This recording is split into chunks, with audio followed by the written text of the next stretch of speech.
নমস্কাৰ ইউটিউবৰ দৰ্শকসকল, মই মাধুৰ্য্যৰে আপোনালোকক পুনৰ স্বাগতম জনাইছোঁ মোৰ ইউটিউব চেনেল মাধুৰ্য্যৰ ঘৰলৈ। আজি মই আকৌ এটা নতুন ভিডিঅ'লৈ আপোনালোকৰ মাজলৈ আহিছোঁ আৰু আজি মোৰ ওচৰত আছে এটা এচাৰ কোম্পানী ফুল HD ডিছপ্লে গেমিং মনিটৰ আৰু এই মনিটৰটো হৈছে এচাৰ নাইট্ৰ VG240Y ফুল HD IPS panel LCD gaming monitor. আহক তেনেহ'লে পলম নকৰি মোৰ ভিডিঅ'টো আৰম্ভ কৰোঁ। মই এই মনিটৰটো ফ্লিপকাৰ্টৰ পৰা আনিছিলোঁ আৰু ফ্লিপকাৰ্টে বহুত ধুনীয়া পেকিং কৰি মোলৈ পঠাইছিলে। ফ্লিপকাৰ্টৰ ডাঙৰ বক্সটো খোলাৰ পাছতে মই মনিটৰটো বক্সটোৰ ভিতৰত ভাল পেকিঙতে পাইছিলোঁ। গতিকে আপোনালোকেও চাব যাতে ভিতৰৰ যিটো বক্স থাকে, সাধাৰণতে বক্সটো কেতিয়াবা ডেমেজ আহে, চাব যাতে বক্সটো মানে আপোনালোকৰ যাতে ডেমেজ নাহে। বক্সটোৰ ফ্ৰণ্টত এয়া লিখা আছে 24 VG240Y ফুল HD আৰু লগতে সৰুকৈ লিখা আছে 23.8 ইঞ্চ / 60 cm। একচুৱেলি 23.8 ইঞ্চ হয়, এইটো মেটাৰ নকৰে যে আপোনাৰ 24 মাত্ৰ 0.2ৰ কাৰণে এইটো একচুৱেলি 24 বুলিয়ে কয়। গতিকে কোম্পানীয়ে আপোনাক এইটো 24 বুলিয়ে ক'ব। গতিকে আৰু লগতে লিখা আছে এচাৰ লিখা আছে, গেমিং মনিটৰ লিখা আছে, নাইট্ৰ VGO চিৰিজ বুলি লিখা আছে আৰু তলত ইয়াত লিখা আছে ফুল HD লিখা আছে, AMD FreeSync লিখা আছে, IPS লিখা আছে, অভাৰক্লকটো 165 Hz লিখা আছে, 0.5 ms লিখা আছে, ৰেছপন্স টাইম হয় এইটো আৰু লগতে HDR10 লিখা আছে।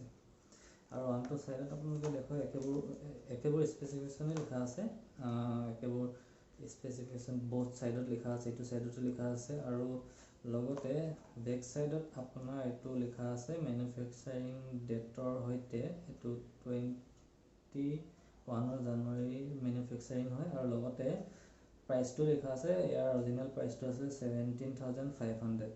গতিকে এয়া আছিল বক্সটোৰ ওপৰত যিবোৰ লিখা আছিলে। আহক বক্সটো খুলি চাওঁ। বক্সটো খোলাৰ লগে লগে ভিতৰত এখন ইউজাৰ গাইড, এডাল পাৱাৰ ক'ড আৰু এডাল DP কেবল পাব। যদি আপোনালোকৰ HDMI কেবল প্ৰয়োজন হয় তেনেহ'লে আপুনি HDMI কেবল আৰু বেলেগকৈ কিনিব লাগিব আৰু লগতে ইয়াৰ ষ্টেণ্ডটো ইয়াৰ ভিতৰতে থাকিব। দুটা পাৰ্টত একচুৱেলি ষ্টেণ্ডটো আহে। গতিকে ষ্টেণ্ডটো দেখিবলৈ আপোনাৰ প্লাষ্টিক যেন লাগে, একচুৱেলি এইটো প্লাষ্টিকৰ লগত মেটেলো ইউজ কৰি এই ষ্টেণ্ডটো বনাইছে। গতিকে ষ্টেণ্ডটো যথেষ্ট ভাল হয়। আপোনালোকে নাভাবিব যে প্লাষ্টিকৰ ওপৰত ষ্টেণ্ডটো কেনেকৈ থাকিব, এইটো একচুৱেলি প্লাষ্টিক নহয়, মেটেলো ইয়াতে ইউজ কৰা আছে। ইয়াতে ফ্ৰণ্টত এচাৰৰ যিটো লগো আৰু এচাৰৰ লগটো আছে আৰু বেক ছাইডটোত আপোনালোকে চাব পাৰে এচাৰটো ডাঙৰকৈ লিখা আছে আৰু ওপৰতে কুলিং ভেণ্ট আছে আৰু এইটো ভিজা মাউণ্টটো আছে, যিটো সহায়ত আপোনালোকে একচুৱেলি এইটো ৱাল মাউণ্ট কৰি পেলাই আপোনালোকে ৱালত ইউজ কৰিব পাৰে।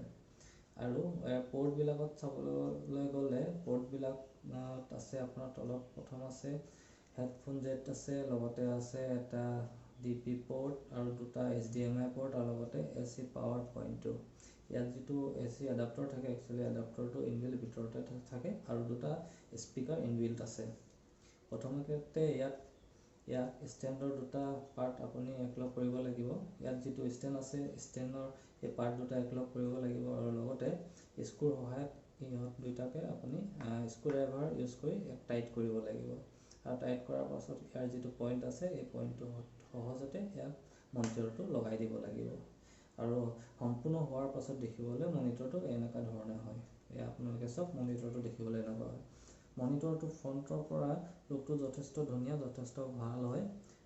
মনিটৰটো ব্ৰেজেললেছ বুলি কয়, একচুৱেলি ব্ৰেজেললেছতে হয়। তিনিটা ছাইডতে আপুনি একেবাৰে মানে নাই বুলি ক'ব পাৰি ব্ৰেজেলটো আৰু তল ছাইডে অলপ আছে ব্ৰেজেলটো, যিটো ইয়াৰ লগটো লিখা আছে এচাৰ বুলি আৰু যিকোনো এংগেলৰ পৰা ইয়াক আপোনালোকে পিকচাৰ আৰু ইয়াৰ যিটো কালাৰ একুৰেচি যথেষ্ট ধুনীয়া আপোনালোকে দেখা পাব।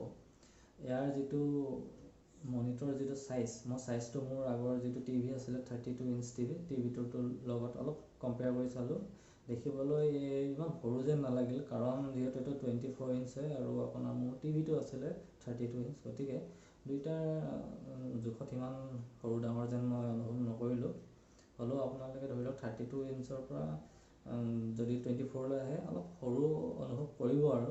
গতিকে মনিটৰটো যিসকলে গেমিং হওক বা যিসকলে মুভি চাই বৰ বেছিকৈ বা যিসকলে ফটো এডিট কৰি ভাল পায় তেওঁলোকলৈ যথেষ্ট ভাল মনিটৰ হয়।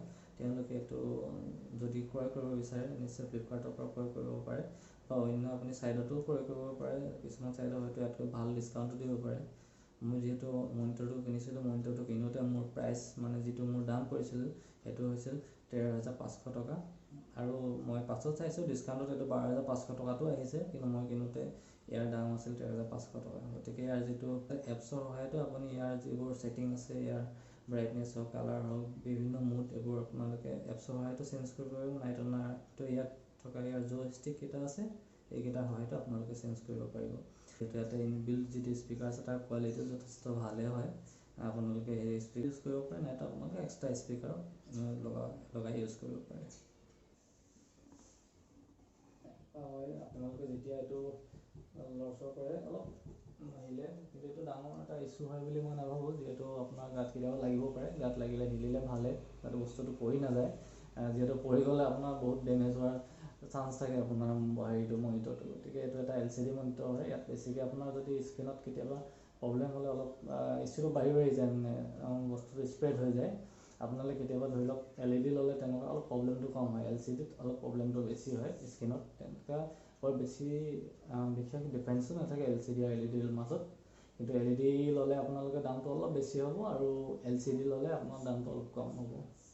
গতিকে এয়াই আছিল মোৰ এচাৰ মনিটৰটোৰ সবিশেষ, যিটো মোৰ ওচৰত আছিল এচাৰ নাইট্ৰ VG240Y ফুল HD ডিছপ্লে এটা গেমিং মনিটৰ। আৰু এই ভিডিঅ'টো মই ইমানতে সামৰণি মাৰিছোঁ। আপোনালোকে যদি ভিডিঅ'টো চাই ভাল পালে লাইক কৰিব, বন্ধুসকলৰ মাজত শ্বেয়াৰ কৰিব, আৰু মোৰ চেনেলটো যদি নতুনকৈ চাইছে ভাল লাগিলে ছাবস্ক্ৰাইব কৰিব। অন্য এটা ভিডিঅ'ৰ সৈতে পুনৰ লগ পাম। ধন্যবাদ।